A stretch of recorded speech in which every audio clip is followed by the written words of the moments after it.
मुसळधार पाऊस पडला की आपल्याला आठवण येते ती धबधब्यांची. वॉटरफॉल म्हटलं की लहान मुलं तर अगदी उड्याच मारतात. पण धबधब्यांवरती जितकं पाणी जमत नाही त्याच्यापेक्षा जास्त आपल्या न्यूज चॅनलवरती येतात की काहीतरी दुर्घटना घडतेच.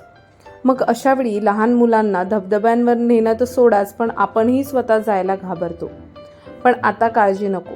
जर पाऊस खूप जोरात पडला असेल तर आपण आपल्या फॅमिलीसोबत जाऊ शकतो कात्रप धबधब्यावरती.